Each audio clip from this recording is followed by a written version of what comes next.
अस्सलाम वालेकुम नाजरीन, खबरवाला में एक मरतबा फिर खुश आमदीद। नाजरीन, 12 अप्रैल सन 2010 बल्कि उससे 2 रोज कबल ही पूरे पाकिस्तान और भारत का मीडिया सिर्फ एक ही खबर को पीट रहा था और वो खबर थी पाकिस्तानी क्रिकेटर शोएब मलिक और भारतीय टेनिस स्टार सानिया मिर्जा की शादी की। दोस्तों, उस वक्त सोशल मीडिया इतना मुतहर्रिक नहीं था, अलबत्ता मेन स्ट्रीम मीडिया पर इस शादी का इतना चर्चा था कि भारतीय हैदराबाद में वाक़ सानिया मिर्जा के घर के बाहर मीडिया ने समझे मोर्चा संभाला हुआ था और कोई एक मूव, कोई एक हरकत ऐसी नहीं थी जो उस वक्त कवर न की जा रही हो। किसी का घर में आना और घर से जाना गोया मुहाल था। ये उस वक्त भी 2 लोगों की जाती जिंदगी में दखल अंदाजी थी। अभी कुछ तय नहीं हो पा रहा था कि इसी दौरान एक और खबर आई कि शोएब मलिक ने एक और भारतीय दोशीज़ा आयशा सिद्दीकी से सन 2002 में निकाह किया था और ये दावा किया था आयशा सिद्दीकी ने। लेकिन शोएब मलिक ने न सिर्फ उस निकाह से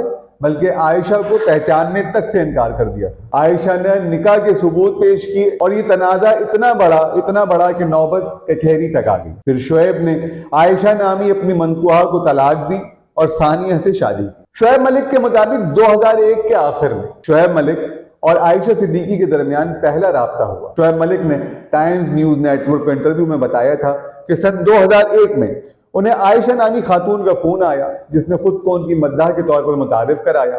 इस कॉल के बाद दोनों ने टेलीफोनिक गुफ्तगू शुरू कर और ये ताल्लुक निकाह तक जा पहुंचा। दूसरी जानिब शोएब मलिक का ये भी कहना था कि उन्होंने कभी आयशा से मुलाकात ही नहीं की, हमेशा आयशा सिद्दीकी से मिलने की ख्वाहिश जाहिर की, लेकिन उसने हमेशा कहा कि हम अपनी शादी पर मिलेंगे। जब वो 2002 में क्रिकेट खेलने के लिए हैदराबाद गए थे तो उन्होंने आयशा से मिलने की कोशिश की, लेकिन आयशा ने बताया कि उन्हें एक जरूरी काम से सऊदीया जाना पड़ गया और उनकी बहन महा सिद्दीकी उनसे मिलेंगी। एक इंटरव्यू में शोएब ने यह एतराफ भी किया और बताया कि 2002 में आयशा सिद्दीकी का फोन आया। उन्होंने कहा कि वो उनसे फौरी तौर पर शादी करना चाहती हैं क्योंकि उनके ताल्लुकात की खबरें हर तरफ सुर्खियों में हैं और उनके खानदान के लिए इस सूरत हाल से निपटना मुश्किल है। शोएब मलिक ने बताया वो आयशा से शादी करने में जल्दी नहीं करना चाहते थे क्योंकि वो उस वक्त सिर्फ 20 साल के और आयशा से जाती तौर पर मिले बगैर उनके निकाह के बारे में सोचना भी नामुमकिन था। आयशा उन पर दबाव डालती रही और उन्हें टेलीफोन पर शादी के लिए मजबूर करती रही। चुनाचे शोएब मलिक ने अपना निकाह नामा लिया और ये सोचकर दस्तखत किए कि तस्वीरों में नजर आने वाली लड़की से उनकी शादी हो रही है। ये तमाम बातें शोएब ने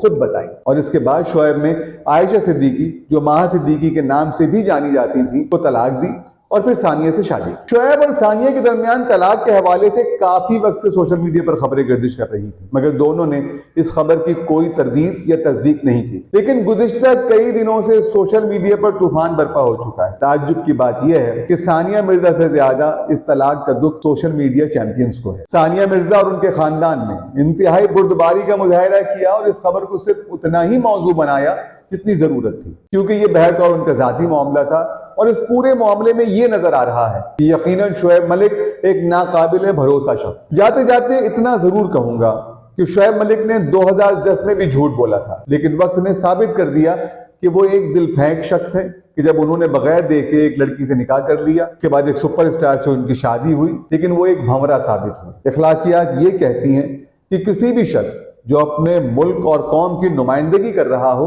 उसे चाहिए कि अपनी जाती जिंदगी को मुतनाज़ा ना होने दें। अगर आप मेरी राय से इत्तेफाक करते हैं तो वीडियो को लाइक कीजिए, अपनी राय से आगाह कीजिए।